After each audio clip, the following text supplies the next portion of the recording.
can I call it both scientists? Is that right? I mean, you're much more of a scientist than I'm a pretender. I guess a social scientist. It's not a real. So, where is your common interest in this particular field we're going to talk about today? I suppose I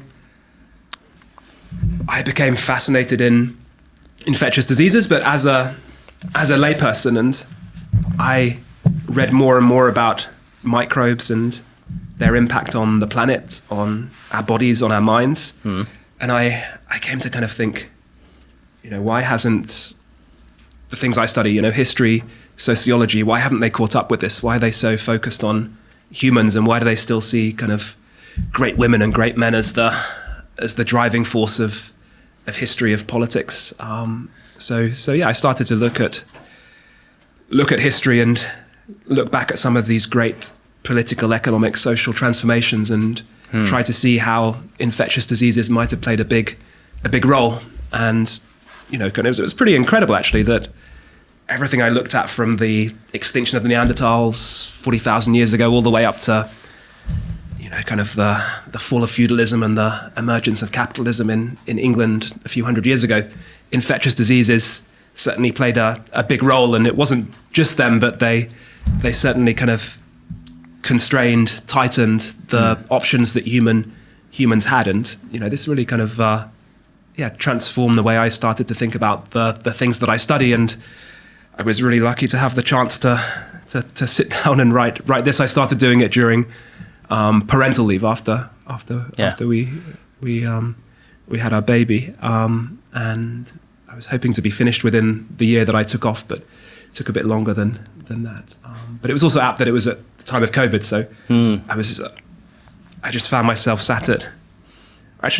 not just sat at home, because I had to go and live with my mother-in-law, because the home that we're moving into that all fell through because my brother-in-law was going to move to America to work there as a doctor, and he couldn't because of COVID, so we couldn't move into that house, so we had to go and live with my mother-in-law. So at some point I just found myself kind of thinking, what the hell's happened? I'm 40, I'm stuck in my mother-in-law's spare bedroom reading, and it's all because of these little kind of viruses that we can't even see. We're supposed to be we think of ourselves as kind of the dominant species in the world, that's kind of incredibly intelligent and technologically advanced, and still we can't deal with this in any better way than stopping people moving Suddenly around. we are slaves for something that we cannot see. To me there are several interesting perspectives with this. I've always been interested in history, and I think all biologists or natural scientists should be probably more interested in the world around them and see how these things are connected.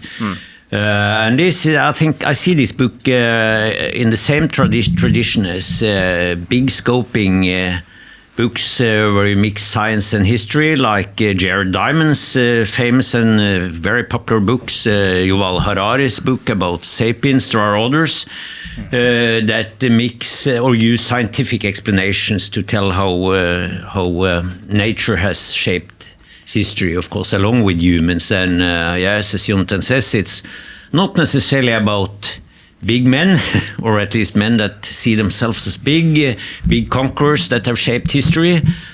At least not alone. Often it is nature and combination with nature, or that we have been conquered by nature. And that's another interesting perspective, that I think for most of human history we had this desire to control nature.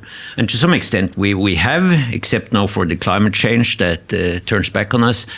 But when it comes to the microbes, well, there's been an arms race long before we were humans, and it still continues. And this, of course, shapes not only the evolution of humans and human bodies and our immune system, but also it shapes history.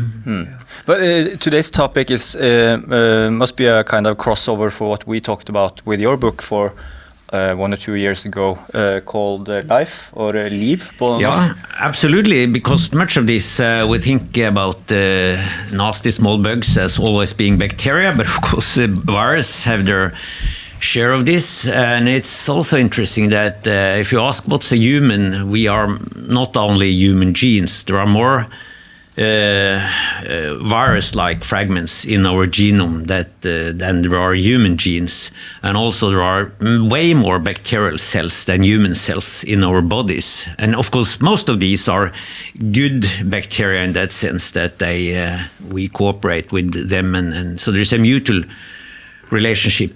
But yeah, and that's, I think, one of the nice thing with this book. It starts very early with the evolution of humans, how the genomes are shaped, how human came about in the context with microbes. So, of course, there is a very intertwined history here between microbes, bacteria, viruses, and ourselves. How much do we know about microbes in our own bodies? Well, I mean, we can go back even further into history, and kind of humans have been around. I guess Homo sapiens for 300,000 years maybe, and it was only towards the end of the 1600s that this Dutch, we'd call it a haberdasher, like a textile trader, began to grind to create lenses. And first of all, he was looking at his cloth that he was buying and selling with this kind of basic microscope. And then I guess he must have thought at some point, and his name's Anthony von Leeuwenhoek, at some point he thought, I'm going to start looking at the natural world. And he got his little proto microscopes and looked at everything from pond water to the plaque in our teeth, even at his own semen. And he found that, everything was teeming with this microscopic life, these things that no one had ever seen before. And yeah, I like to think, and I write in the book, it's probably the closest that any humans ever got to, kind of tumbling down a rabbit hole and finding themselves in a world of fantastical creatures. And you can see he wrote letters to the Royal Society in London, and you can still read them, and it just shows how amazed and how kind of enraptured he was with these discoveries.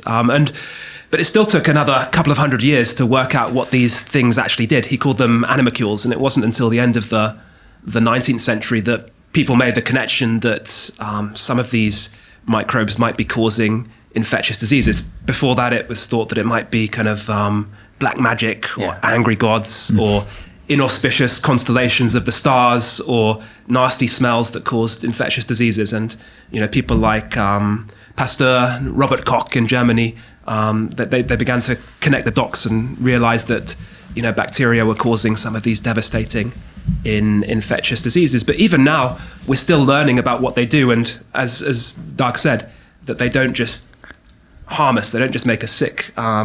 Bacteria and viruses play all sorts of vital roles in the planet, in our bodies, and I'm sure people know about the digestive system and the impact that the microbiome has on the digestive system. But we're also learning that bacteria in our stomachs can impact our moods. I remember one of the kind of starting points for this book was when I read a paper, I think in Nature, by some Dutch scientists who were curious about what the bacteria in our stomachs actually are. Right? We know we have kind of 40 trillion bacteria in our stomachs. This is slightly more than the number of human cells, as Dag said. It weighs maybe a kilo, but they wanted to find out what the bacteria actually do. So they basically took the feces, the poo, from 2,000 people, and they sequenced the DNA of the bacteria. And what they found was that about 90% of this bacteria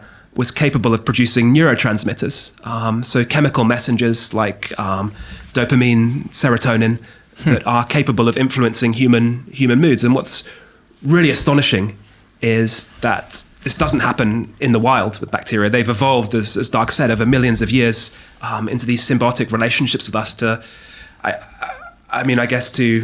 give us a reward when we feed them with something that they want. But I was curious if bacteria can have such an impact on the way that we think as individuals and our moods, then what impact might they have on kind of history, society, economics, on kind of aggregations of bodies and minds?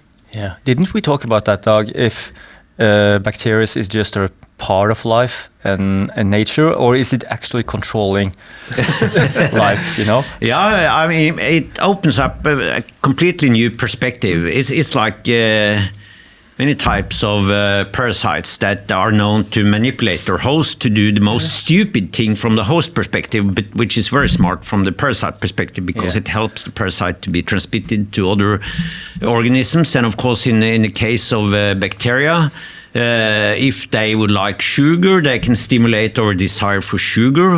In Norway, we have this story about Carus and Bactus, right? That asks for more sugar and bread, loaf med syrup. Yes.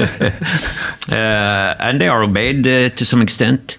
But in reality, it might work a bit the same way, that this desire for certain food stuff, and especially sugars, likely might be at least provided by or motivated by bacteria.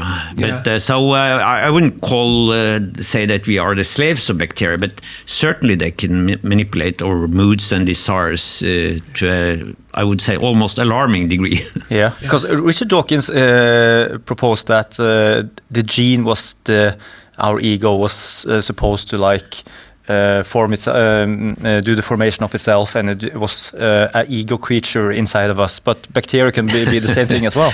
Yeah, it's. I mean, his idea was that, as he phrased it, that we were the surviving robots of the genomes. They created any kind of organism, of course, as a optimum surviving robots to transmit the DNA to new generations. And some argue that the humans are, to a large extent, shaped around our internal microbiota in the gut. So, which probably is a bit of an exaggeration, but as I said, it opened up completely new perspectives. Yeah, but I think one of the nice things about a lot of the more recent research on the microbiome and on the impact of bacteria and viruses on humans and other things is that it kind of, in a way, it lets us see nature in a very different way to Dawkins and this kind of Darwinist or neo-Darwinist focus on kind of selfishness in society that seemed to be kind of, at least in the UK, in tune with, kind of the ideology of Thatcher and seeing nature as kind of red in tooth and claw. And actually, there's a lot of research that shows that there's these very close symbiotic relationships between humans and bacteria that benefit both. And just to pick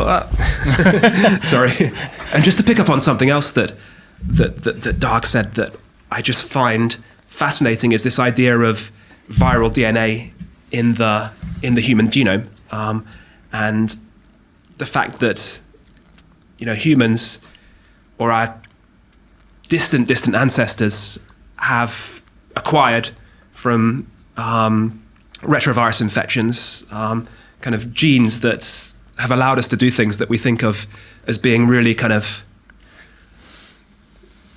really important to ourselves as humans. So one example is the placenta and the ability to give birth to live young, and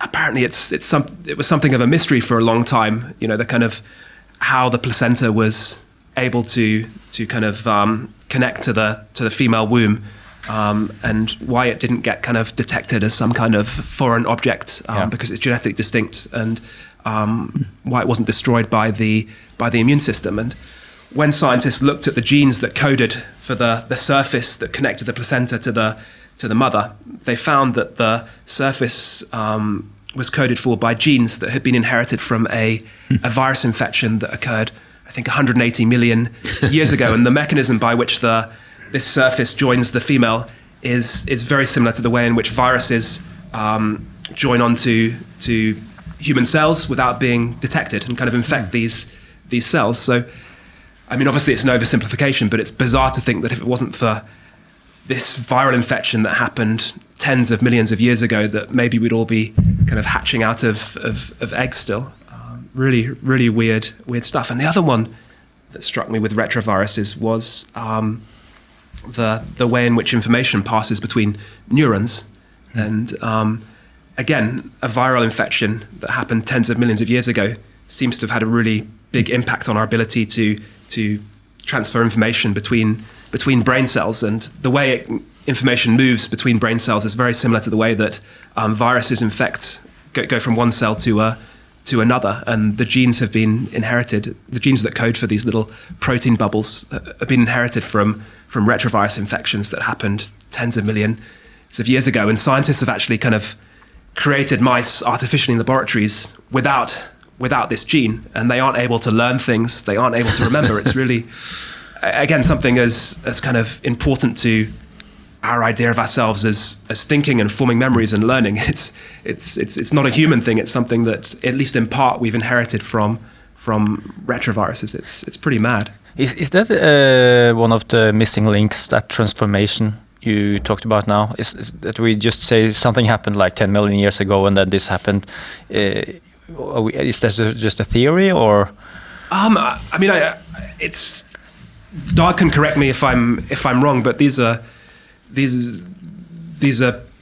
studies that are published in kind of Science and Nature that are well-established scientific facts. At least I take them as such. Absolutely, it's very plausible hypothesis, still hypothesis, but it shows that this not only is possible but also even likely, and it also shows nicely that there are more cooperation and competition actually in nature, and we are all a kind of walking colony, both in as humans, and both in terms of our genes, and also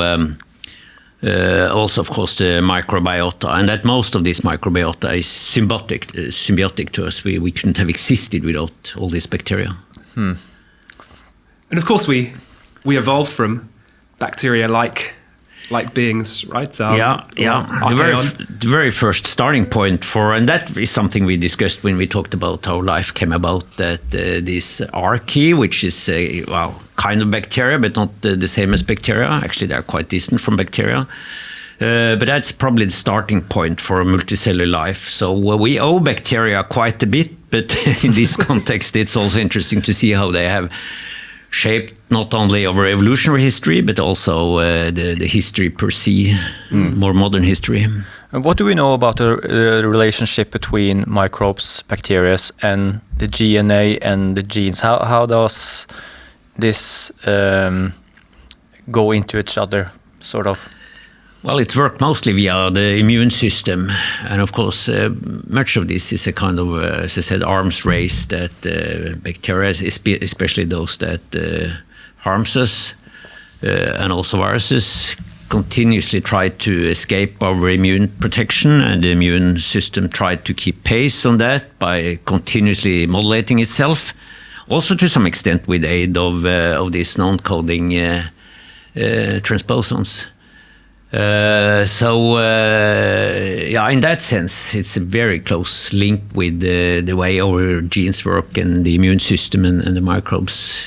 Yeah, and I think again, it was fascinating for me coming as a layperson to this. And when I was at high school, you learn this kind of Darwinist interpretation of evolution that we evolved because of competition between and within species, and this was the driving force of evolution. But it seems to be the case that one of the real big struggles in evolution has been between humans and infectious diseases. So it's not when we talk about the survival of the fittest, it's not being fittest in terms of being strong and able to punch the lights out of kind of the other alpha male, or being able to run a lion or a bear. It's in terms of being able to survive these devastating pandemics that have hit humans from time to time. And you see, for example, research that looks at the Black Death and shows that there were certain people that had certain genes that favored their survival, and you can kind of trace these bottlenecks in the history of the human genome, where all of a sudden there's a pandemic and certain genes that are favorable to survival become very, very common. And this was fascinating as well, because I think it really is a good way to show how hubristic or how arrogant our understanding of history can be when we just focus on ourselves. How kind of the biggest struggle in the past has really been against these tiny little microbes that we didn't even know were there until a couple of hundred years ago. We've forgotten nature's role in it all and just focused mostly on our achievements and myths and the stories.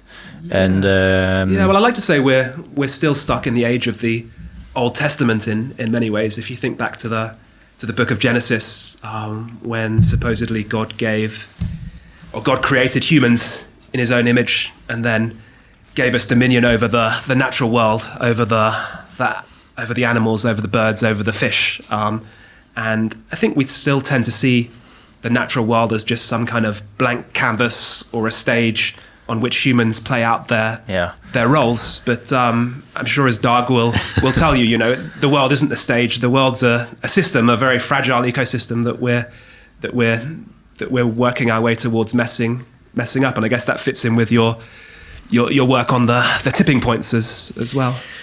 Yeah, I think all these things point to a call for could call it more humility towards the human role in nature. And of course, it's not that nature wants something bad for humans, but there are limits to what we could and should do. And of course, many of these, or at least some of the causes of the recent pandemics, especially when it comes to viruses, is due to the fact that we have cropped down forest, went into areas where wild animals have been forced into cities and in closer encounter with humans. We have also tamed animals, and all these have been a major source of many of the worst diseases we have, and including the last pandemic. Yeah, I think it's interesting, isn't it? Because we like to think that COVID was an aberration, a kind of once in a century phenomenon that was just bad luck. But when you look at the facts, it was entirely inevitable, right? It's a result of having a population that's unprecedentedly, having a world population of unprecedented size, kind of 8 billion people living on this quite small planet. As you say, Dag, increasingly encroaching on animal habitats, and also the scale of, kind of factory farming. It's absolutely horrifying. And then the speed with which we can travel from one part of the world to another. This kind of, all these factors combine to really create the perfect conditions for infectious diseases to jump from other species to our own and then to spread very quickly throughout the world. And, I guess if we look back at historical analogies, it's somewhat similar to, kind of 10,000 years ago when humans first settled down and engaged in agriculture. And, for the previous few 100,000 years, millions of years, if we are thinking of, other species of humans, we were hunter-gatherers. So, the population density was very, very sparse in the world. There weren't many humans at all. Maybe 5 million humans across the whole planet. And then all of a sudden, we kind of started to cultivate crops and domesticate animals and live in settlements. And so this created, really, again, perfect conditions for infectious diseases to emerge and spread, because we were living cheek by jowl very, very closely with animals, both the animals that we were farming, but also the parasites that were attracted to grain, and very close to each other without very good sanitation. And so actually when we look at the evidence for a lot of infectious diseases that have plagued humanity for the last few thousand years, whether it's polio, Yersinia pestis plague, measles, TB, these all seem to have emerged in the wake of the transition from hunting and gathering to farming. But it seems like we're going through another kind of transition that's aiding the emergence of new infectious diseases. And COVID is one example of this, but also we could think of, Ebola, HIV/AIDS, and other kind of other airborne viruses like SARS, MERS, different types of flu. So it's a pretty scary time to be alive.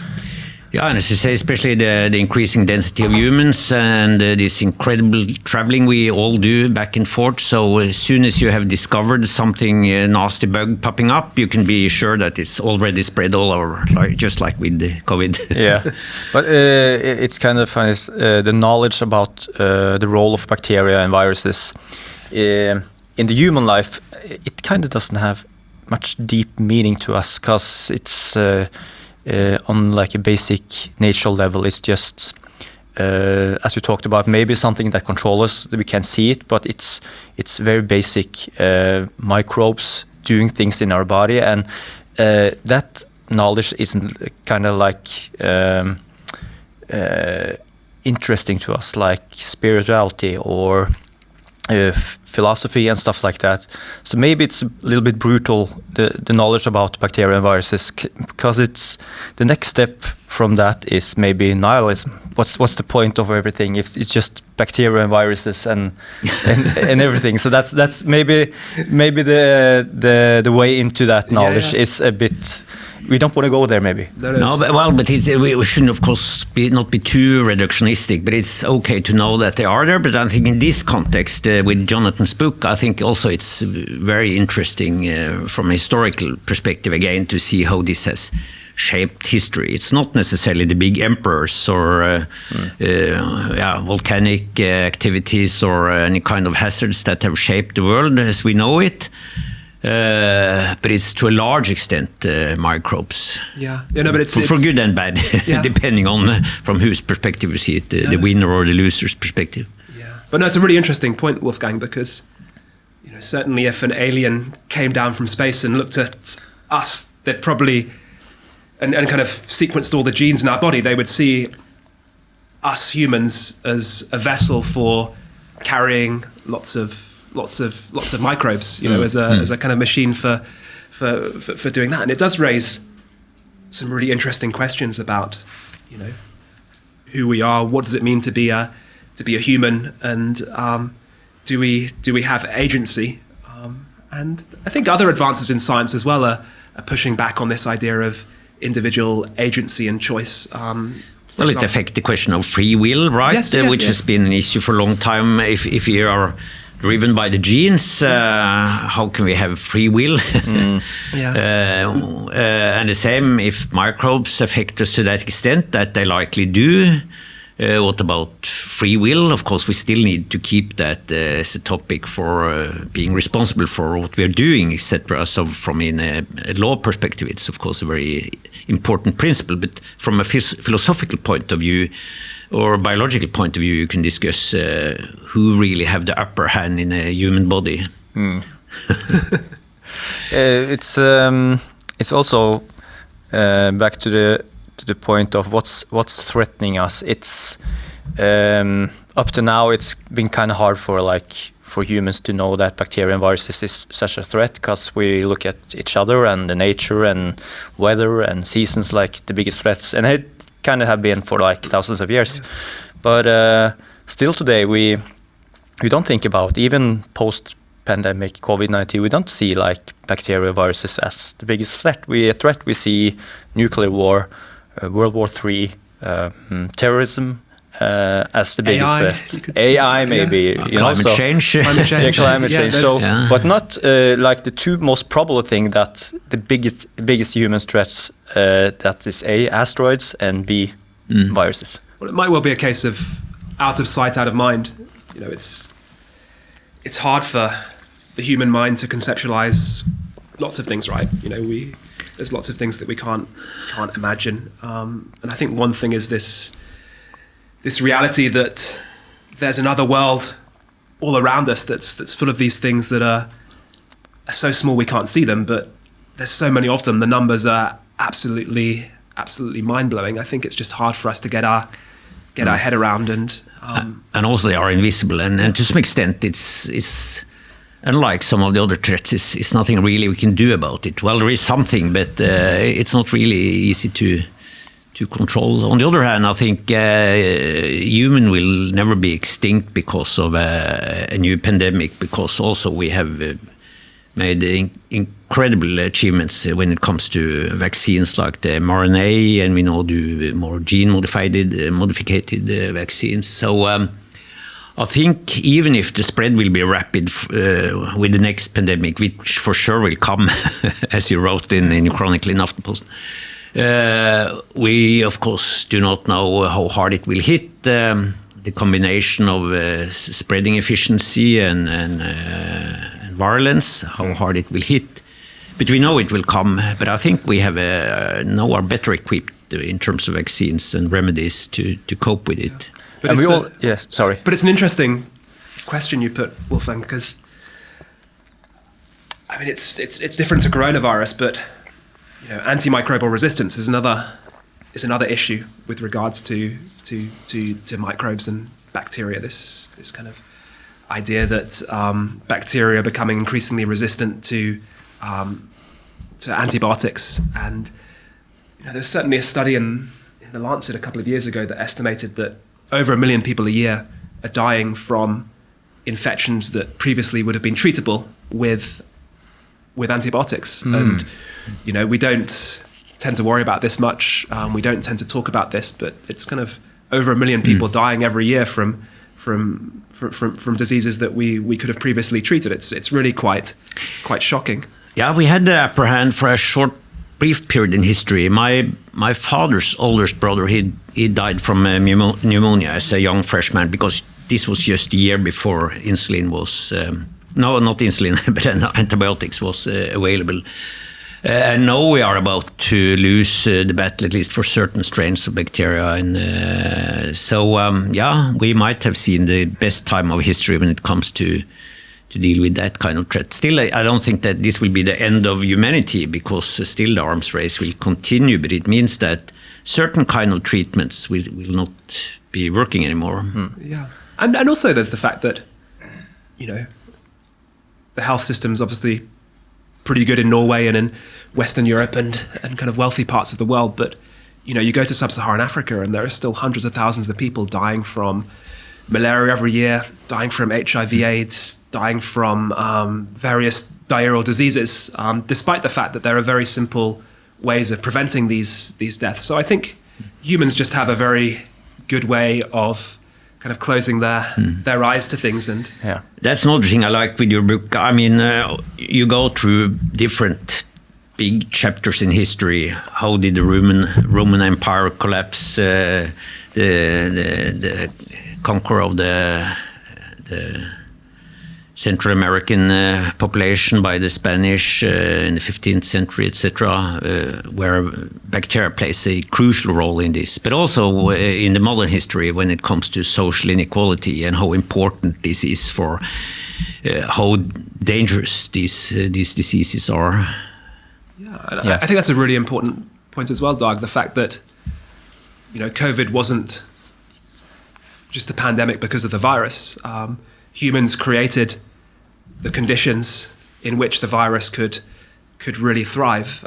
So, whether we look at the political secrecy of the authoritarian state in China that allowed it to get out of hand in the first case, or certainly the weak political leadership in the UK with Boris Johnson and the Tories, or if you look at the US with Donald Trump, but also the kind of pre-existing levels of inequality in much of Western Europe. And I'm not sure how it was in Norway, but it certainly wasn't COVID wasn't a problem for everybody. It was a problem for people who couldn't work from home, who couldn't get their food delivered to their door, who lived in houses with their parents, their grandparents, their great-grandparents. So if one person got sick, they all got sick. It was poor people generally, and there was a massive weighting towards people from ethnic minority backgrounds. So that's the really worrying thing in a way, that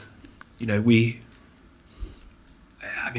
walk around Oslo and it doesn't seem like it. I'm not sure what inequality is like here really, but in the UK and the US, these are really unhealthy societies anyway. There's kind of horrific inequality between the wealthy and the poor, and this creates again kind of a perfect habitat in which infectious diseases can cause chaos. And it was the same in the 19th century in places like Manchester and Liverpool, in these kind of great cities where the first factories emerged, and they were the great motors of the Industrial Revolution and of wealth creation at the time. But life expectancy in Manchester and Liverpool was about 25, because the workers lived in incredibly insanitary, crowded conditions, and they died in enormous numbers from diarrheal diseases, things like rotavirus. So it's also sad that we haven't learned these lessons from the past.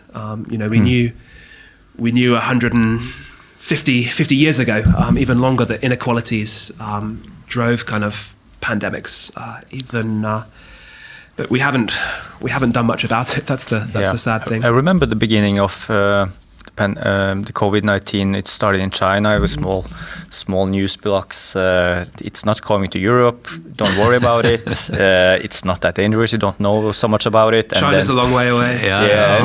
It's and the next day it was present in Italy and in the Alps. Yes, and it took a while because it was a kind of weird switch there where we went from don't be hysterical and panic to everyone was like hysterical and panicked. You know the work of Nassim Taleb? Yes, he is. Yeah, and he has a great principle about panicking. Okay. He was talking about that in a podcast released not long ago. And he said if you're going to panic in finance or life or national crisis, panic early. So get out and panic early, and that was the kind of thing we didn't do it before it actually was rolling in. As we said, we couldn't, we didn't feel the danger before it standed right at our door. Sure. So and then we panicked, and then it was kind of too late. So I think that's a good principle for everything. Just panic early, and then just take it from there. And I suppose that's borne out by the experience of New Zealand and Australia that had these very, very strict travel restrictions, and basically kind of managed to keep the virus at bay for until vaccines were available. So it wasn't really a massive problem there. And I think we have this attitude in many Western countries, at least Norway, that nothing can really hit us. We are pretty safe up here. We cannot be hit by climate change. That one of the reasons why you have many climate ignorance here. But we cannot be hit by economic depressions, and certainly not by things like viruses and bacteria. So who cares? Until it's really there, and if you not can see it, at least you can feel it and see people around you get sick, and then we panic perhaps too much.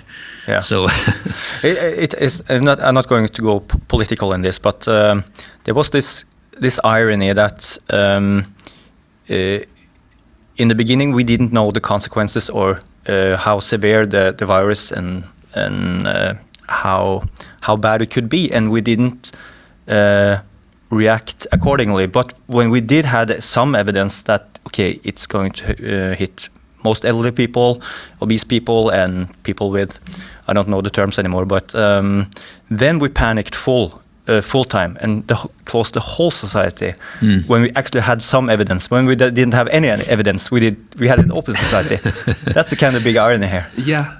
No, it's interesting, and I think what was bizarre as well, as someone who's interested in the history of pandemics, is the public policy tools that we had available to us before we had vaccines were, kind of just the same kind of policy tools that we had 500 years ago when we were dealing with the plague. Your quarantines, and of course, quarantine, the word comes from the Italian 40 for 40, because ships were made to stay for 40 days and 40 nights outside of Venice and other Mediterranean ports. And the travel restrictions are very similar to this. And there are also cordons sanitaires, so like restrictions on the movement by land between various towns. So similar to lockdowns. And it's amazing that in the 21st century, when, as you say, Dag, medical science has advanced so much and done so many kind of almost miraculous things, that we were still having to go back to these policy tools from the 1500s and 1600s. But there is one positive side with I would also agree that it was an overreaction, but still it was based on a kind of concern for the weakest in society, right? This will not really harm the healthy and younger part of the population, but elderly and weakly and those that are already in bad shape.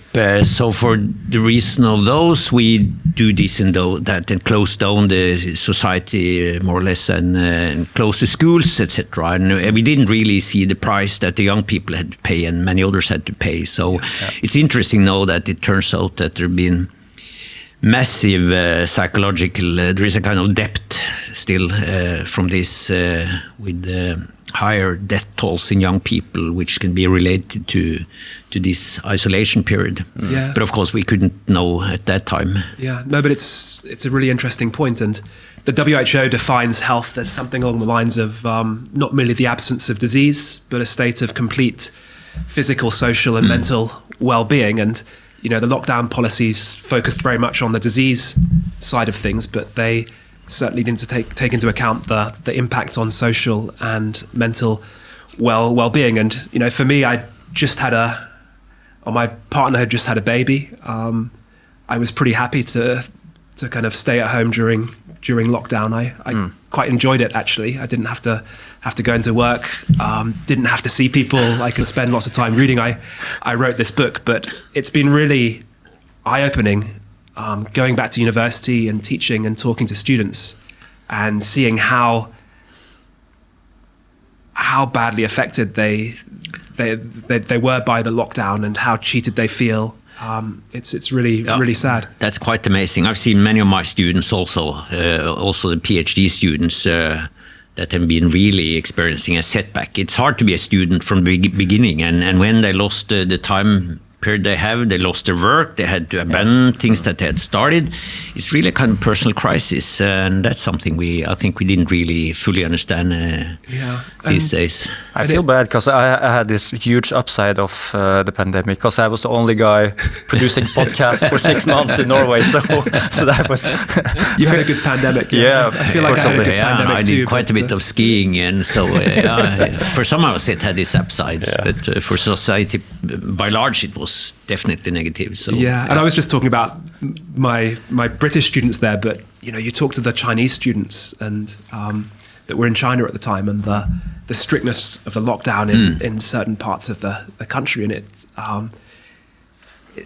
you know, kind of human life as we know it just stalled for months. And I guess that's something that I kind of really, I guess I struggle with at the end of the book, about kind of what we should do in a future pandemic, because you know, if you look at human history, this dance between us and microbes has just been part of our stories, and it will be in the future. And then the question of what to do when it happens again is a difficult one, because if you have really strict lockdowns like you did in China, it halts the transmission of the microbes, but it also halts human life as we know it, social life as we know it, and it's hard to know what the best thing to do is. Could we do not a whole journey, but a brief journey through the history of epidemics, like you have these chapters in your book, and just take.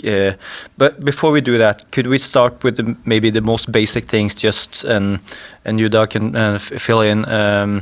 What is a virus, what is a bacteria, and what is a microbe? Just take the basics first, and then we go through the epidemics. Yeah, well, I could start with that, and since I probably have a little to contribute with in addition to Jonathan when it comes to the history part. But virus is this interesting thing. Is it life? Is it not life? We really don't know. It's a fragment of DNA or RNA, most often RNA. It is dependent on other life for survival and spreading, and it produces this kind of protein encapsulation that is, and it looks like life. It is very successful, and that's also another thing, that it's not only bodies that's filled up with virus and bacteria, but the environment is packed with virus and bacteria. The ocean is teeming with bacteria and viruses, so they are really all over. And so are the DNA. But viruses is this, we call it particles. It's something in between the living and dead. But I tend to believe we should see it more like living things. But we really don't know if it's kind of dome-sized bacteria, or if it's, as I believe, kind of free riders from the DNA in organisms that have become kind of life on their own. But bacteria is definitely life. They have a nucleus. No, sorry, they don't have a nucleus. That's a definition by for bacteria, but they can reproduce themselves, and then they have a membrane, and they are way more sophisticated than viruses. So these are two completely different forms. And then you have different forms of bacteria as well. One is called archaea, as I said, which is not really bacteria. It's a completely different life form.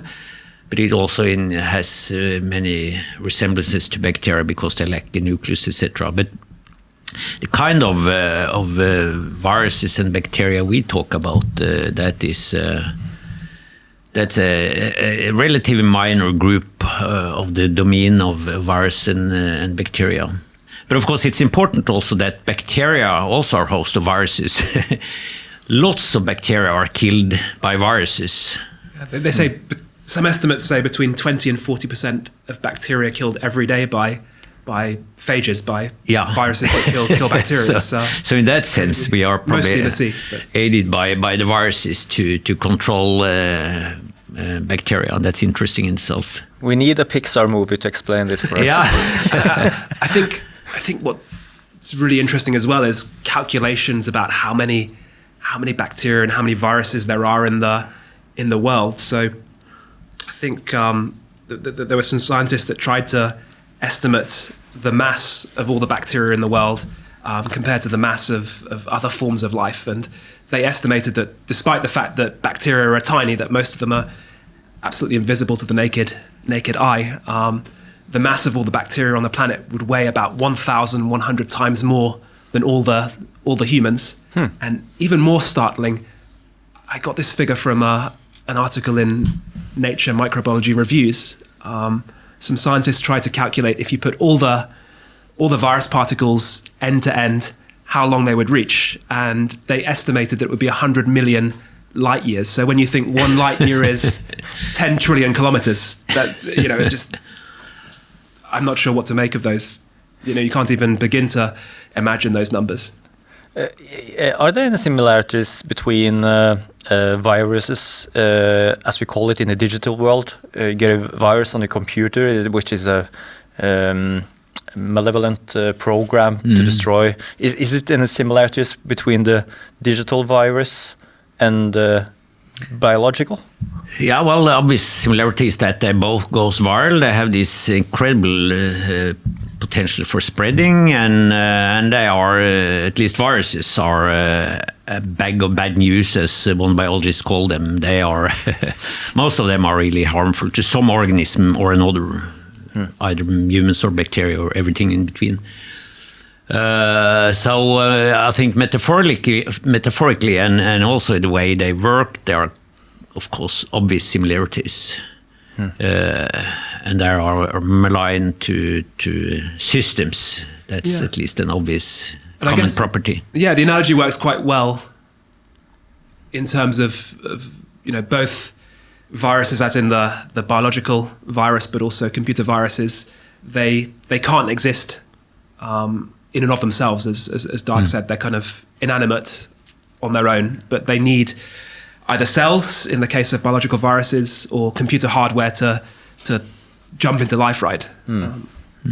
Could it be like viruses is, if we think like in religious terms, that white is good and the black is the darkness, is maybe the viruses is kind of an antagonist in life that pushes the bacteria to develop, because there's always setbacks from the viruses that always keeps like a stressor on the system? Yeah, I don't know if I would call it good or bad, black and white, but of course there is definitely an arms race going on between virus and bacteria also. And in fact, this CRISPR system, which is the very smart new invention for how to do really sophisticated gene manipulation, is based on the bacteria defense against viruses. So that's clearly also the result of hundreds and thousands, millions of years of arms race between bacteria and viruses.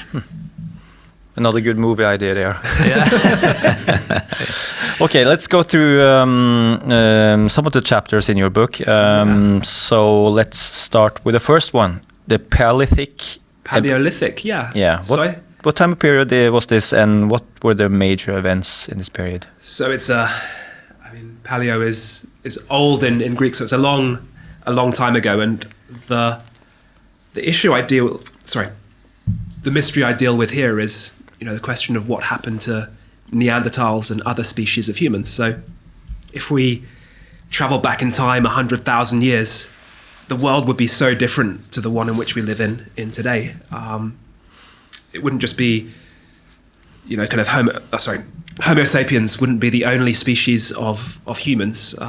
In fact, Homo sapiens were limited to largely tropical Africa. And then if you came up to Western Europe, and actually Western Eurasia in general, you'd find Neanderthals. If you moved eastward towards Tibet and China, you would find another species of human called Denisovans, which are similar to Neanderthals, but treated as a distinct species. And you get down as well to Southeast Asia, and there are other species of humans like Homo floresiensis or Homo floresiensis. So exciting. Yeah, which is colloquially known as the Hobbit, because it was about a meter tall. And, really, really small. and seemed to have disproportionately large feet. And I guess this kind of Tolkien analogy works quite well, because if we think of Lord of the Rings and the Fellowship who went to Mount Doom, it wasn't just humans, right? It was hobbits and dwarfs and elves and some humans, and the world was a bit like that 100,000 years ago. And then about 60, 50, 40,000 years ago, something remarkable happens. Humans burst out of Africa and spread very quickly across not just the old world, but also they get as far as Australia relatively quickly, and all other species of humans disappear. So by about 40,000 years ago, there seems to be very little or no trace of other species of humans. And I guess kind of the great Paleolithic mystery is why this happened. And the dominant explanation is inherent in the name that we give ourselves as a species, which again, it's a pretty hubristic name, Homo sapiens, wise man or wise human. And you can really see how important this explanation has been when you look at some of the alternative names that were given to Neanderthals. So Ernst Haeckel, who was a German zoologist, biologist in the late 19th century, suggested calling Neanderthals Homo stupidus, so stupid man, to differentiate themselves from us. But and this explanation is, it's kind of it's still very, very widespread. If you read Harari's *Sapiens*, the explanation is that we were just smarter than other species of humans, and we were able to outcompete them. But there's a couple of problems with this explanation. One is that Homo sapiens had been around for at least 150,000 years. Homo sapiens had been around for at least 200,000 years before they pushed out of Africa. So this is a long time for our superiority to kind of pay off. But also, archaeologists are increasingly discovering evidence that Neanderthals weren't these kind of brutish cavemen that we've been kind of told to think they are, that they're actually kind of highly sophisticated humans who were capable of complex behavior. So were capable of painting cave walls, buried their dead, maybe even with wildflowers put on top of the graves. With larger brains than we have. Larger brains. They could talk. It seems quite clear.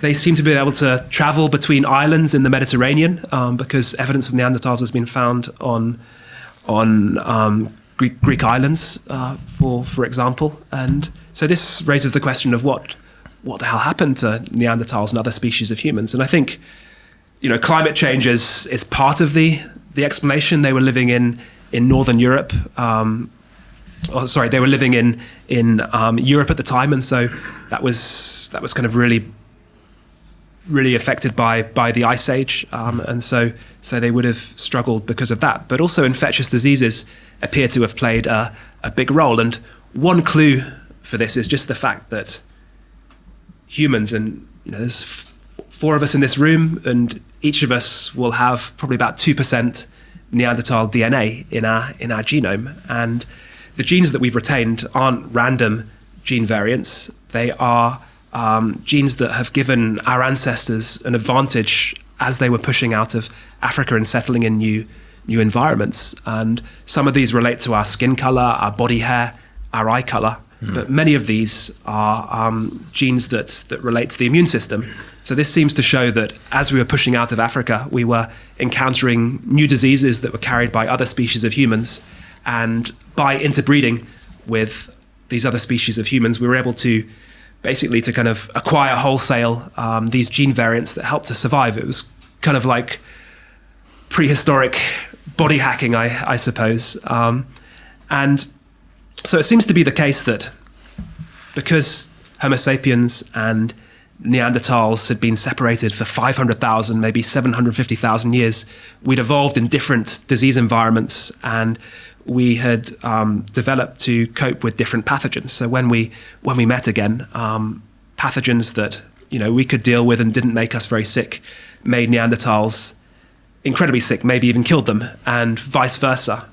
But Homo sapiens survived and Neanderthals were wiped out because we were coming from a tropical environment. And kind of very simple science is that if you're close to the equator, more of the sun's energy hits the earth, so you have more vegetation, you have more animals living on that vegetation, and more microbes living on those animals, and therefore there's more opportunities for pathogens to jump over to humans. And so when we were pushing out of Africa, we would have carried more and more deadly infectious diseases. So unwittingly, we had this secret weapon that allowed us to defeat Neanderthals and other species of humans. So I think even when we go back to the very beginning of the history of a Homo sapien dominated world, it wasn't because we were more intelligent than everyone else. It was just some happen chance, some kind of serendipity that we were able to survive while other species of humans died out.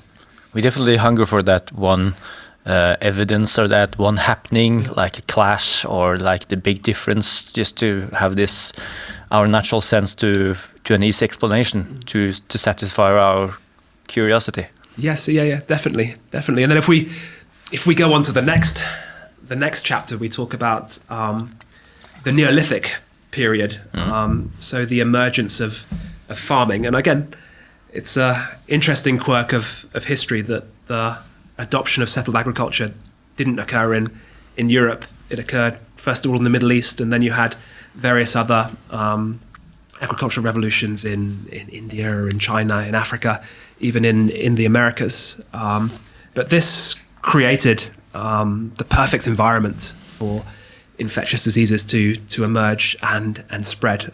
There's an American anthropologist called James Scott, and he refers to the first settlements as multi-species resettlement camps, because they were kind of settlements where all sorts of species came together, and this was where we see the emergence of as I said earlier, many of the infectious diseases that have plagued humanity for the last few thousand years. And it's really interesting because up until a few years ago, it was more or less impossible to research the topic of what infectious diseases were doing to humans before there was written evidence. But advances in the ability to extract and to analyze DNA from ancient humans has kind of it's been absolutely transformed in the last few years, and so it's amazing how much new evidence is coming out. So basically, when scientists remove DNA from ancient bones, they don't just get human genetic material; they also get genetic material belonging to microbes that were in the blood of humans when they died. So it can help you at least make an educated guess as to what killed those people. And certainly Yersinia pestis, so the bacteria that causes plague, has been found all over Europe and all over Asia between 5,000 and 2,500 years ago. And it's really interesting because you also see between 5,000 and 4,000 years ago a massive kind of dip in the population of Europe. It falls by maybe 50, 60%, just as plague appears to to kind of emerge in the region. And obviously we can't say definitively that this was the cause, and it was probably a complex combination of malnutrition because of over-farming combined with infectious diseases. But this crash in the population had a massive impact, because Europe's first farmers kind of seem to not die out, but they kind of were vastly reduced in numbers. And then you have about 4,000 years ago a big influx, a new population group coming from the steppe, so kind of Russia, Ukraine, and they bring with them new genes and new languages. And the genes that they brought still account for about 50% of the genome of people in northern Europe. These were tall, kind of tall people with light features. And it also seems like they were the source of Indo-European languages. So they brought the predecessors of modern English, modern Norwegian into the region. So I mean, again, I like to joke, although it's not really a joke. It's there's some truth to it, that it's amazing we can still literally see and hear the impact of this kind of Neolithic pandemic that occurred 4,000, 5,000 years ago in this recording studio in Norway, in Oslo today. It's bizarre to think. So what kind of sources we have used, especially for these first chapters, Paleolithic, Neolithic, ancient? What sources have you relied on? Yeah, so I mean, I think what I was trying to do with this book was to bring together sources from really an enormous amount of research that's been undertaken over the last few years in a variety of disciplines. So you could think of biology, sociology, and archaeology, but also economics, genomics, classics. And a lot of this research is in, really kind of complex language, but also behind paywalls because it's in academic journals, and try to kind of try to take it and put it all together and tell a story about the history of the world that, makes people think in a new way about the impact of infectious diseases on humans and on history.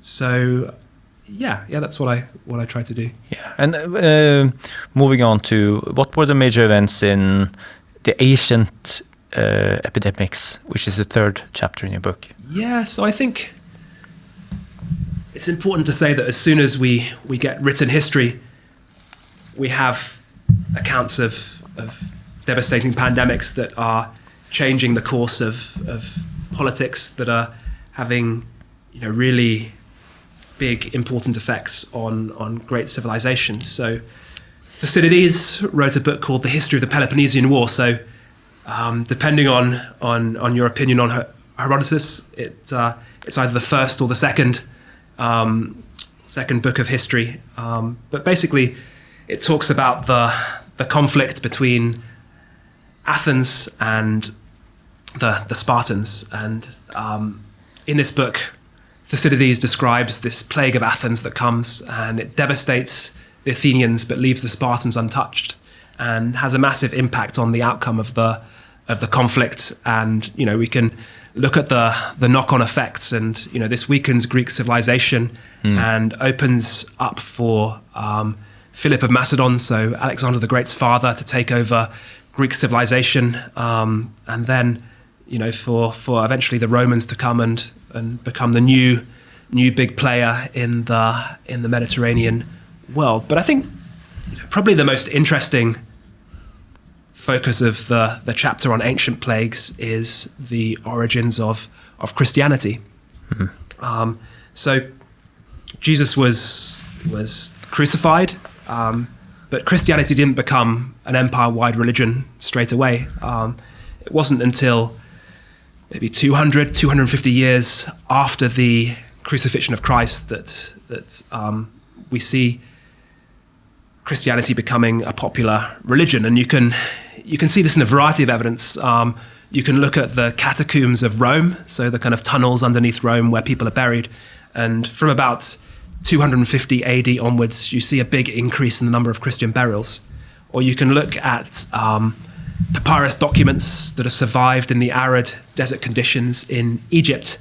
And there's a big increase around this time in the frequency of Christian names. And then, of course, at the beginning of the 300s, Constantine, the Roman emperor, converts to Christianity. And a decade later, Christianity becomes the official religion of the Roman Empire.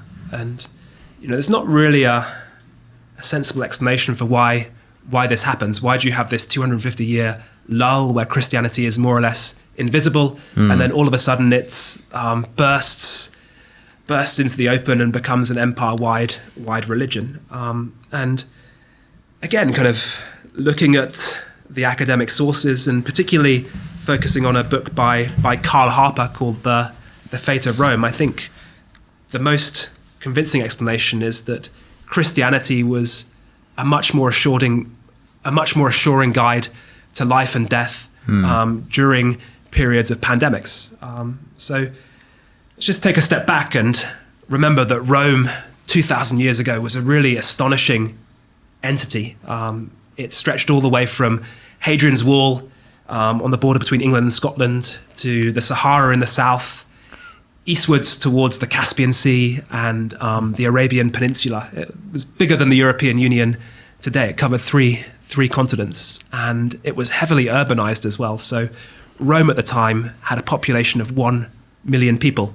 And just to emphasize how incredible this is, it wasn't until the 1700s that Western Europe had a city of this size again in London.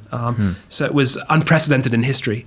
And of course, Rome also had trade links. It had strong trade links with sub-Saharan Africa. We know this because of all the animals that ended up in the Colosseums, among other things. But it also had strong trade links with India, so much so that there's even, there were enough Roman traders in southern India to make it worthwhile building Roman temples in the region. So this created really kind of perfect conditions for new pathogens to come into the Roman Empire and spread quickly and cause absolute chaos. And I think this underlines a point that comes up again and again in the book, that infectious diseases aren't something from the dark past. They're not associated with underdevelopment or backwardness or poverty. Usually they are a product of advancements in human society, in urbanization, in the ease with which people can move around the world. So, Rome was a remarkable empire, but it was also devastated by a series of pandemics. And certainly in the middle of the 3rd century, you have a really devastating outbreak of infectious disease. It seems like it was maybe a hemorrhagic viral fever, so something like Ebola. And it lasted for 15 years. And from eyewitness accounts, it seems to have killed millions and millions of people. A deadly, devastating pandemic. And the traditional Roman belief system, your kind of Greco-Roman paganism, didn't really kind of help explain why something so devastating happened. The Romans would have believed that it was Apollo striding down Mount Olympus, firing arrows of plague into the population because he was angry for some reason. So if people are falling dead all over the place, it's not very nice to think it was just some angry god playing with humans. And of course, paganism didn't really have a very clear explanation for what happened after death either. You have kind of murky ideas of an afterlife, but really the emphasis is on the here and now. Whereas Christianity is different, right? First of all, there's an explanation for why we suffer in this life. We suffer in this life because it buys us a ticket to heaven where we have everlasting life in paradise. So this is quite a nice thought when you're faced with immediate death.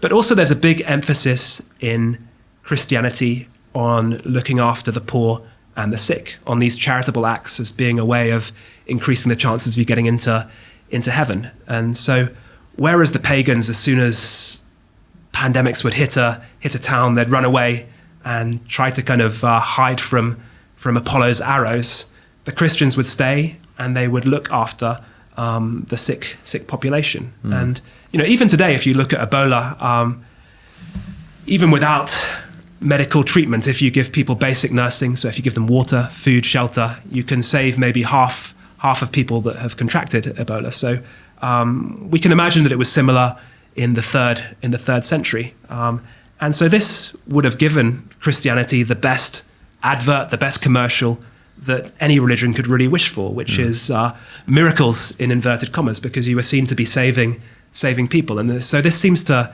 help explain why you see this massive boom in Christianity around this time, coinciding with a devastating pandemic. And of course, we still see the consequences of this today in Norway, but throughout the world. It's a religion that's followed by over a billion people, and for good and for bad, it has a massive impact on our lives and on the way we organize society. You mentioned Venice earlier, yes, about how they seem to understand and figure out that new ships have to have new arrivals in the city, and the area have to stay 40 nights and days away from the population to ensure they wasn't sick. And that knowledge is probably occurring from the Roman times with the early plagues, that there's something we have to control.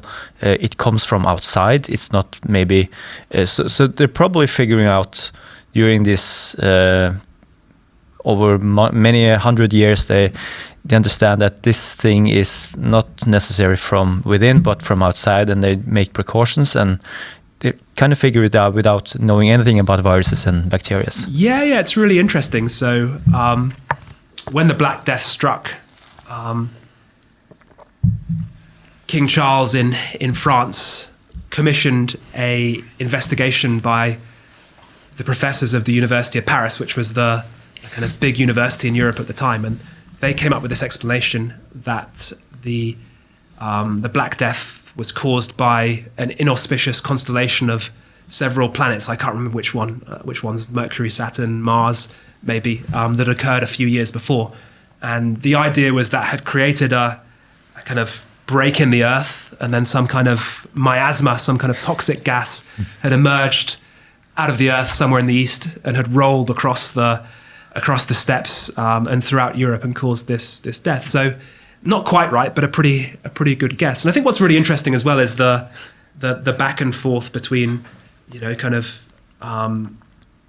observation that seems to have some relation to the scientific method and just kind of pure doctrine, like religious doctrine. So the 40 days that underpins the quarantine, there's no kind of scientific basis for that. It's because 40 is a really important number in the Bible. If we think of the length that the rains lasted during Noah's flood, or if we think of how long Jesus went to the desert, 40 days and 40 nights. But luckily it was enough time for the plague to burn out. You could even speculate that the anxiety for foreigners have something to do with the risk of infectious diseases coming from abroad. And when it comes to this, the role of pandemics or diseases for explaining religion, of course, that's probably the most speculative part of it. But it's really interesting because the main purpose, I think, for religion in many cases, except for being an ally with the emperor to control people, is of course to explain why life and why death, and to give a kind of comfort for afterlife destinies. So I think it makes sense in that context. Certainly that's one of the points of the book that some people have been critical of, I think religious people, the kind of material basis of world religions, because I do also go on to explain the rise of Islam as well, with reference to infectious diseases that occurred later. But my partner's British Pakistani, and her parents are kind of reasonably adherent Muslims. So I haven't dared to ask them what they think of that explanation, but probably best just to leave it. Yeah. So, but how bad was the Black Plague? The worst of plagues in the human history, as we know? It was pretty bad. So, actually, it's a Norwegian historian. I think he's based or was based at Linden. Come a little bit closer to the microphone. Thanks. He is, or he certainly was based at Linden. So, Olli Benedictau or Benedictov. I'm not sure how you'd pronounce that, but he's written this kind of fantastic book on the Black Death, and he goes through all of the evidence and estimates that maybe 60% of the population died in about five years as a result of the Black Death in the middle of the 1300s. So, when we think maybe tops 20 million people died from COVID with a population of 8 billion people, something like 40-50 million people out of 80 million people in Europe. It's again, it's hard to imagine the devastation. I think it's completely unprecedented, even compared with the Spanish flu. It's way worse than that. And it came in a number of waves, actually, and it's still not history. I mean, Black Death is still persistent. There are deaths every year from Black Death, but they are mostly local. But there is they have a reservoir in population of certain rodents, and from that again it can be transmitted to other animals and humans, often by fleas or other vectors. So it's not history, but I think nobody imagined that it will ever have the impact that it had during the Black Death. Sure. So is it because of animals it doesn't disappear?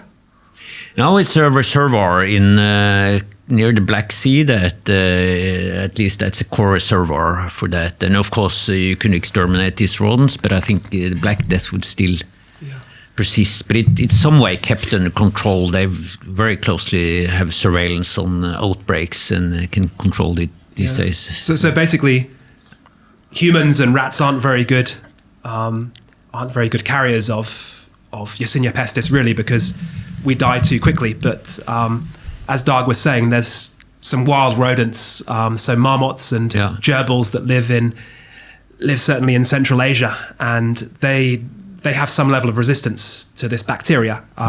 So they're able to live but carry it. So as Dag said, you have these reservoirs of wild rodents that kind of basically, I guess they kind of save the infectious disease. And actually it's quite interesting because it interacts with climate change, because it seems like every now and then you have a climate shock and these wild rodents are forced to look further afield for food, and then they bump into other animals, maybe rats, and the fleas that carry Yersinia pestis jump to the rats, and then they kind of move down the Silk Road to Europe and cause absolute chaos. But yeah, I mean, in Europe, I think the Black Death is unrivaled.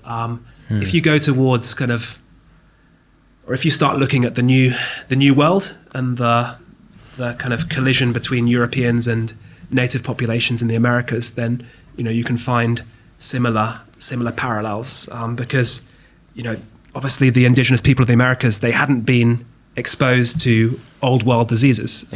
So when they had no immunity or whatsoever. They were immunologically naive, and certainly smallpox seems to be the first disease to hit in about 1521, and it killed maybe a third, maybe a quarter of the population. But then you see again and again over the next few decades, other infectious diseases hit, and they cause kind of untold devastation. I think probably the most striking factoid is the kind of comparisons of the population in 1500, when Europeans arrived in the Americas, more or less, and 1600, when they'd been there for a century. And so the best estimates are that the population in 1500 was about 60 million, and by 1600 it was about 6 million. So the population had been literally decimated. And scientists can still see this when they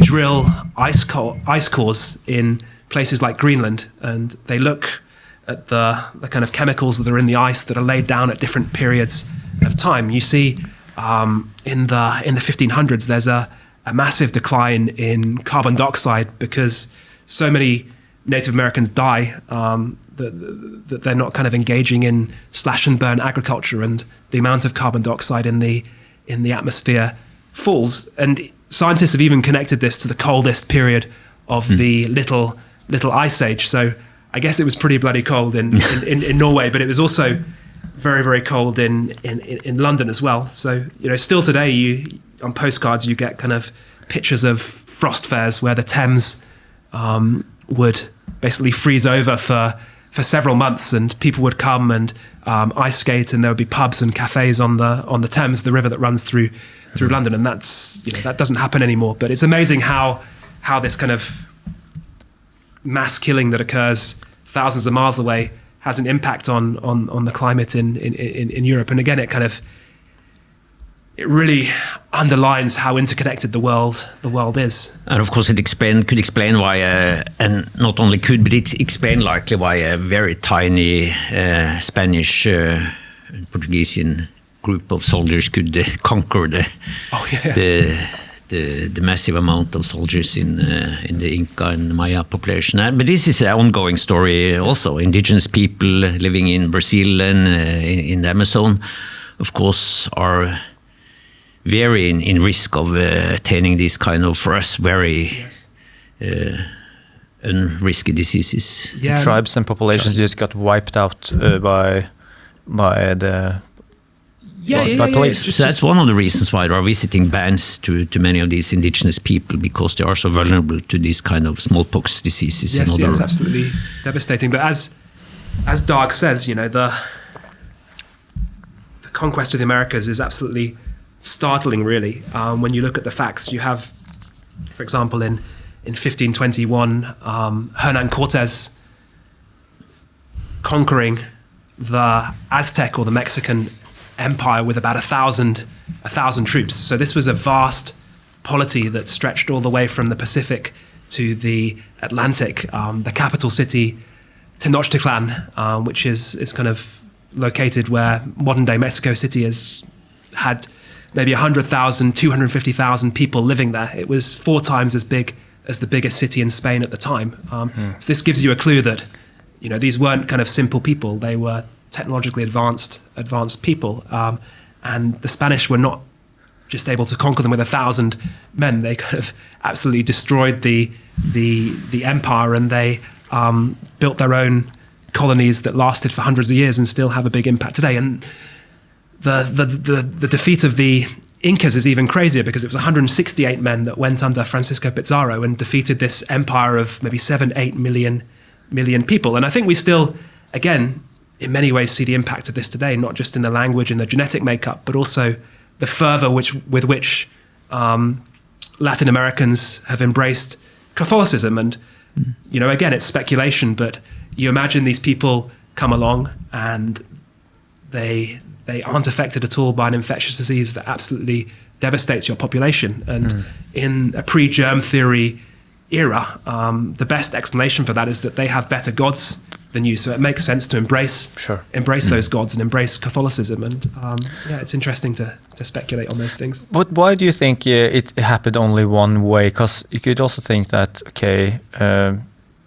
all of North America had their own diseases and plagues, but were they living more or less isolated over a longer period of time than Europeans that were much more traveling, doing commerce and that kind of stuff? They had a bigger plague history, sort of, than people in North America, because it seems very one way. That might, of course, the reason why Europeans became the conquerors, that has, of course, also with social and political issues. But the reason why we were better equipped in terms of immune system and could spread these diseases to other, likely has also with our prehistory with all these domestic animals, as Jonathan explains, that we have already been exposed to all these diseases. And so you did have farming in the Americas, but it was just kind of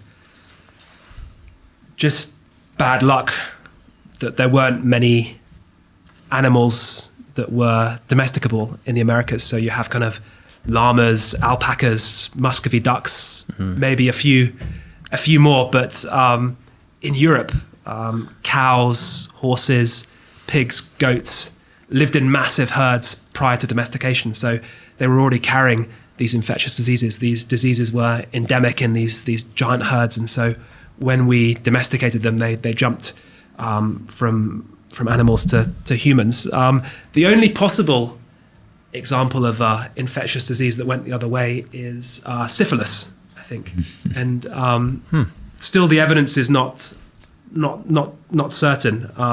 But they think that it might have originated in the Americas and then traveled back to Europe. And one of the big bits of evidence for this is the fact that in Europe, around kind of the late 1500s, early 1600s, there seems to be a new disease, syphilis, and the Spanish call it the French disease. The Italians call it the Spanish disease. Everyone's blaming it on someone else. Susan Sontag writes about this, and I can't do it justice, but it's pretty funny how basically every country in Europe names it after a neighboring country, because it seems to have just emerged and come from elsewhere. Yeah, but during the pandemic, or the COVID-19, it was interesting racism perspective came in with the Chinese. It was not allowed to call it the Chinese virus, because that was hard for Chinese people in America, Europe, and so on. So that's not allowed anymore. No. But that's a kind of very common trope in the way people understand infectious diseases, as being something that kind of emerges in the east and spreads westward. It's the same with the Black Death, with cholera in the 19th century, and with COVID more recently. And it's interesting how kind of politicians, certainly on the right, your Donald Trumps, refused to discuss COVID sensitively and referred to it as things like the Wuhan flu. I think it says a lot about their irresponsibility, I guess. I think perhaps chapter 6 and 7, like the revolutionary epidemics and industrial epidemics, maybe we should save that one for people buying your book. Yeah, that sounds like a good plan. Like a cliffhanger. So let's try to wrap up this episode, and I'll get you some more water pretty soon. So how should we wrap up this? How do you wrap up the book, by the way? I look at the present day, and I look at health inequalities that exist within societies and between different countries. So, I live in West London, and I was telling Dag on the way, I used to cycle, but having read a lot of evidence about the impact of air pollution on lungs, I tend not to cycle anymore. But when I used to cycle, I would within a few minutes go from parts of the city where life expectancy was in the early 90s to places where it's in the low 70s, kind of really shocking disparities. But also, if you're born in Norway today, you can expect to live till maybe 80. But if you have the bad luck to be born in, various states in West Africa, your life expectancy is 30 years less than that. And, the tragic thing is that many of the diseases that will kill you early are preventable and treatable infectious diseases. And so I think that really points to the fact that, despite the fact medical science has achieved so much, we need to remember that, that can't be the only focus. We also have to look at politics, economics, to understand how we can make sure that everyone benefits from medical advancements. Kind of when I was writing this book, there was the murder of George Floyd and the Black Lives Matter movement, and that was fantastic to see. But I think something that was really shocking for me as someone who has a big interest in public health is that in global health, there's definitely this assumption that some people's lives are more important than others, that the lives of people in Norway and the UK are more important than the lives of people in sub-Saharan Africa, for example. And so, I think we need to really think as a society whether this is fair and what we can do to resolve these massive inequalities. And there's a kind of solidarity reason behind that, but there's also a selfish reason, because if there are populations where infectious diseases are running rife, it also provides opportunities for these diseases to mutate into something that's much more harmful to us. So creating a healthy society, a more equal society, is also a key to creating a society that is more resilient to the future pandemics when they come. What do you think, Dag? Because with the technology and the knowledge and everything we know about viruses, pandemics now, we're trying to control them, and historically we have seen they played out a role where they're wiping out humans and animals with different old or weak immune systems, and now we're kind of, if we see it on like no emotional side at all, we're kind of interfering with natural systems there. That's true, but of course we have done that since the invention of medicine or medical treatment at all. And I think this is something we will and should continue with in some way. We have to defend ourselves, but I think one important lesson here is that first of all we do not control nature in the way that we probably have imagined, and that we could gain complete control of nature. That will never going to happen. And the other thing is that by destroying nature, we make ourselves more vulnerable to many of these diseases, because we encounter more contact with infectious diseases. And also we can learn that climate change is also promoting many of these diseases. Indirectly, climate change is today the largest threat to global health for many reasons, but one of the reasons is that it also increases the number of parasites and transmission of infectious diseases. So in that sense, we need to see things in context, and I think again I would praise this book for doing exactly that, not only to bring natural history and social history and human history together, but also to see this in a wider context, and also as a political, social context, as Jonathan explains. So it's this type of sweeping writings and bird-eyes perspective we simply need to understand how the world or works. Microbes eye perspective, maybe. And what we do to it, and what we should do to avoid the worst consequences of that. So what will be the next big thing? next big pandemic? Is it possible to predict anything? I think it's hard to predict, but I think what we can be sure is that it will come sooner or later. We live in a world where we're absolutely surrounded by viruses and bacteria, some of which can really harm us, and it's important that as a society we're prepared for it when it comes. And certainly last time we didn't respond very well, and so it's really imperative that we learn the lessons from the last pandemic, and that we're better prepared for the next one when it comes around. Yeah, the only thing we know is that it will come. Of course, not know when and in what shape, etc. And but again, it will not be the end of the world. It's a bit like the next big volcanic eruption.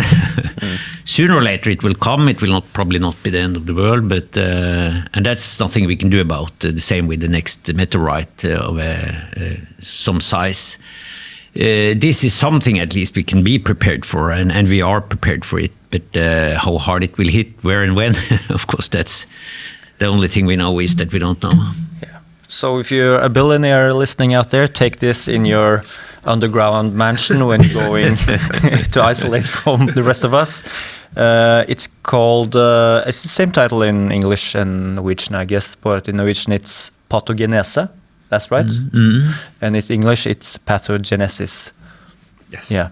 What does it translate to?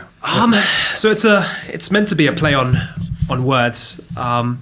So patho would refer to diseases, and genesis, the kind of creation and the impact of diseases. So in medical science, pathogenesis focuses on what infectious diseases do to our cells and bodies, how they develop in our cells and our bodies. I guess I was trying to play with that concept in terms of, patho diseases, creating new things, kind of creating new societies by kind of devastating other ones. So kind of seeing pathogens as a source of creation and a source of change in society. So when Hollywood knocks on your door, what will be the movie title for this?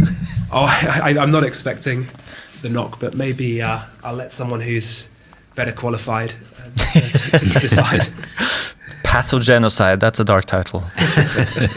Perhaps. Okay, but thank you so much for coming here to Fornebu. You're doing this event tonight, so you're staying one more night in Oslo. Yeah, well, thank you so much for your time, and thanks also to Dag for all his help and all his insights discussing this. I really appreciate hearing from him. Yeah, and thanks for writing this really enjoyable and I would say insightful book. Yeah, really enjoyable. You've written the introduction for. With great pleasure, and this is worth reading.